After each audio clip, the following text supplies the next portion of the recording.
Ele no reino da sua glória, como também deixou já a condenação, o juízo sobre o príncipe das trevas, que é o maligno, que tentou destruir as obras de Deus desde Adão e veio ao longo de toda a história da humanidade conhecida na Escritura como sendo um inimigo constante de Deus, sempre procurando desfazer as suas obras e castigando aqueles que eram beneficiados pelo Senhor, trazendo sofrimento na terra. E de fato trouxe, porque o resultado de todo o pecado cometido pela Eva e Adão trouxe todo este sofrimento que a humanidade sofre hoje. Enfermidades, tristezas, angústia, males de toda maneira, consequências do pecado. E ele veio dominando o mundo assim ao longo da história, até que chega agora Jesus, o Filho de Deus, que ele pensa então em fazer com que Jesus desistisse desta obra, porque Jesus, como homem, como filho do homem, era um ser humano. Ele também sofria as agruras da vida de um ser humano. E ele também tentou, de toda maneira, ver se ele caía em algum laço, em alguma tentação, porque ele queria impedir que Jesus fizesse esta obra.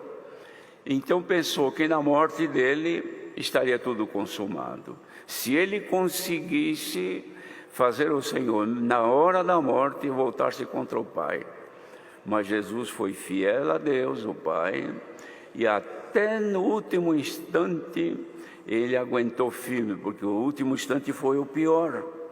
Porque enquanto o Pai estava nele, mesmo na cruz, Jesus pregado na cruz, naquela dor sem limites, e a zombaria de todos, teve sede, tiveram a coragem de pegar vinagre com fel, que é a coisa mais amarga que tem, puseram numa esponja, numa vara, porque ele estava alto, e esfregaram na boca dele para ele beber aquela coisa horrível. Ele suportou tudo aquilo. Mas o pior momento estava por vir. E Jesus temia, irmãos, está escrito, ele mesmo temia este momento. E chegou o momento em que ele aceitou receber os nossos pecados sobre ele para pagá-los na cruz, com o sacrifício, com o sangue que estava derramando. Quando ele aceitou esta condição, o Espírito de Deus, o Pai, saiu dele. E ele sentiu que Deus o deixou naquele momento. Então ele fez uma exclamação que ficou escrita aqui para a eternidade. Eli lama sabachthani, que quer dizer, Deus meu, por que me desamparaste? Este chegou um momento crucial, que ele ficou só. O perigo daí, ele escandalizar-se no Pai e ser morto sem assumir a responsabilidade do pagamento da nossa dívida. Mas ele foi fiel, suportou até o momento que ele entregou a Deus o seu Espírito. O Espírito saiu dele, a vida acabou e o seu corpo morreu. Este era o momento mais crucial, mas aqui ele dizia antes, ele já foi julgado. Então o adversário já tinha sentença já prolatada contra ele, para ele cumprir no inferno. E ele sabe disto. E como não chegou ainda este tempo, ele está agindo no mundo para desfazer agora na vida das pessoas que foram chamadas para serem igual ao Mestre, como cantamos agora. E igual ao Mestre desejo ser, em santidade, em amor, crescer. Esse é o nosso desejo, irmãos.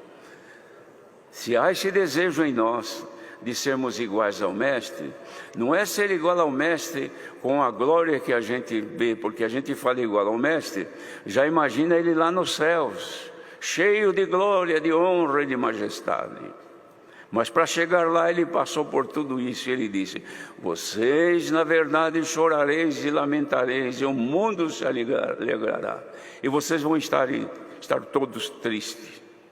Ele deixou isto, vocês têm que seguir o meu exemplo, porque se Jesus tivesse vindo, irmãos, nascido num palácio, sentado num trono, e o povo vir lá para ouvir o Evangelho, era uma coisa, Mas ele não nasceu ali, ele nasceu dentro de uma manjedoura, no lugar dos animais se guardarem num tempo de inverno forte.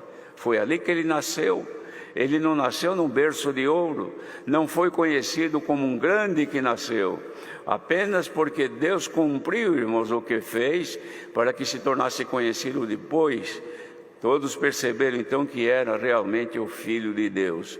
Mas a vida dele foi de simplicidade, de sofrimento, viveu como qualquer ser humano pobre, ele também foi. Então, irmãos, ele não mostrou nada da glória deste mundo, ele trouxe foi a glória dos céus que os olhos da carne não veem.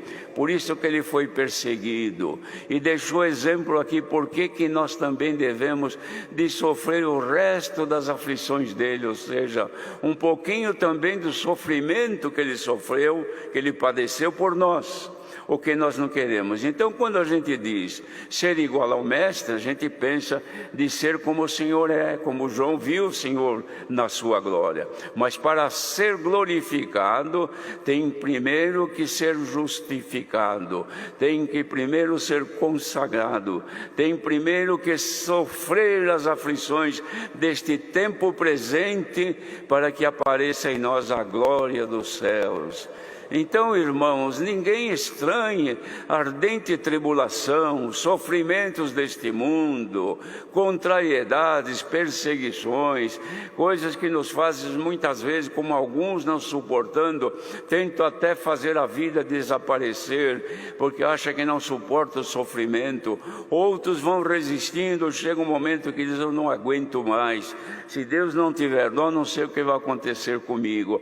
Jesus disse: vocês vão estar tristes e vão lamentar, mas eu estarei convosco, eu envio o meu Espírito para ser vosso consolador todos os dias. Diferente do mundo que sofre também, irmãos. Ninguém pensa que só crente que sofre, só crente que padece provas e mais provas, mas o mundo todo sofre. Quanta gente por este mundo, não precisa ir longe, irmãos, andando pelas ruas aqui da proximidade, se vê homens e mulheres caídos no chão, imundos, não comem, não tem comida, não tem bebida, comem do que sobra, ou roubam para comer, para alimentar o que as trevas lhe dão, que é o pecado, os vícios, pelas drogas, por tudo aquilo que o mundo tem de mal. Eles estão lá debaixo do domínio, do poder das trevas. Quem está sobre eles dominando são os espíritos imundos, enganadores. Estes estão sofrendo e não têm Deus. Nós sofremos, mas temos o Senhor conosco. Você reclama, se desgosta da vida, mas você dormiu esta noite. Se fazia frio, você teve uma coberta. Se fez calor, você aguentou o calor, mas dormiu a noite toda numa cama, bem ou mal, num berço de ouro ou num colchão no chão. Mas você dormiu, despertou com saúde, está aqui agora na casa do Senhor. Somos privilegiados, irmãos. E Deus nos dá tudo isto para nos sustentar aqui na graça, mas diz, nós temos que sofrer um pouco, temos que padecer as aflições deste tempo presente, mas Jesus foi glorificado, e Ele diz para nós, que se nós formos fiéis a Ele, independente da nossa vida boa ou não, se formos fiéis, o que nos espera é galardão no reino dos céus, irmãos. E uma coisa importante, irmãos, benignidade de Deus, porque se houvesse só